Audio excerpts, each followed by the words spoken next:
Going to study cell injury. Cell injury क्या होता है? सेल एक नॉर्मल सेल पे, ये एक नॉर्मल सेल है, अगर इस पर कोई पैथोलॉजिकल या फिर फिजियोलॉजिकल स्ट्रेस पड़ता है तो सेल पे दो तरह के चेंजेस होंगे। या तो सेल अपने आप को अडेप्ट करेगी, तब हम पढ़ेंगे अडेप्टेशन। अगर सेल अपने आप को अडेप्ट करती है तो वो कैसे कैसे खुद को अडेप्ट करेगी, हम लोग पढ़ेंगे adaptation.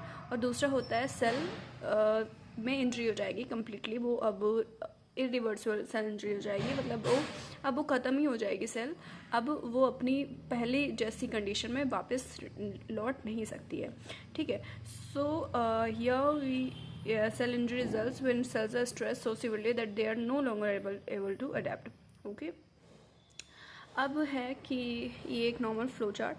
In order to survive and continues the function cell adjust their structure and functions in order to survive and continue. अगर कोई स्ट्रेस पड़ रहा है, अभी इसको सर्वाइव करना है और कंटिन्यू करना है अपने फंक्शंस को, तो cell adjust their structure and function, that is called cellular adaptation. और सेलुलर अडेप्टेशन कितने टाइप्स के होते हैं ये हम लोग पढ़ेंगे आगे।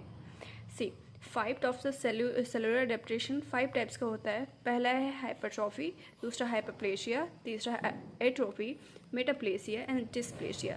तो अडेप्टेशन है क्या? एक कोई सेल है, उस पर स्ट्रेस पड़ रहा है, अब वो खुद को सर्वाइव करवाने के लिए उसने अपने आप को अडेप्ट कर लिया है, तो अडेप्टेशन ये 5 टाइप्स के होंगे। तो हाइपरट्रॉफी में क्या होता है कि जैसे सेल पहले साइज़ की थी, अब उसका साइज़ और ज़्यादा इंक्रीज हो जाना, ठीक है, दैट इज़ हाइपरट्रॉफी। हाइपरप्लेसिया क्या होता है? सेल का नंबर कुछ था, उसने अडेप्टेशन के चक्कर में अपना सेल का नंबर बढ़ा लिया, दैट इज़ हाइपरप्लेशिया। एट्रोफी क्या होता है? Decrease in size of cell, this is shrinkage of cell also called. Atrophy होता है कि अपने आप का साइज ही छोटा कर लिया। मेटाप्लेसिया क्या है कि अगर एक टाइप की सेल थी, उसने अपना दूसरा टाइप ही, मतलब सेल ने अपना टाइप ही बदल लिया। अगर कॉल्यूमनर थी तो उसने अपने आप को सिलिएटेड में चेंज कर लिया, दैट इज मेटाप्लेशिया। ट्रांसफॉर्मेशन और replacement of one adult cell type with another. Dysplasia होती है मीन्स डिसऑर्डर सेलुलर डेवलपमेंट, मतलब डिस्प्लेसिया जो उसका डेवलपमेंट होगा तो उसको डिसऑर्डर सेलुलर डेवलपमेंट। इसमें हम लोग 4-5 कंडीशंस पढ़ते हैं कि सेलुलर डेवलपमेंट जो होता है उसका कैसे डिसऑर्डर हो, जैसे कि उसका N/C जो रेशियो होता है वो बढ़ जाता है, या फिर बेसल पोलैरिटी उसकी इरेगुलर हो जाती है, उसमें एक टाइप का मतलब साइज़ का डिफरेंट साइज़ हो जाता है, सॉरी सेल का डिफरेंट साइज़ हो जाता है। ये डिस्प्लेसिया के कुछ चेंजेस हैं।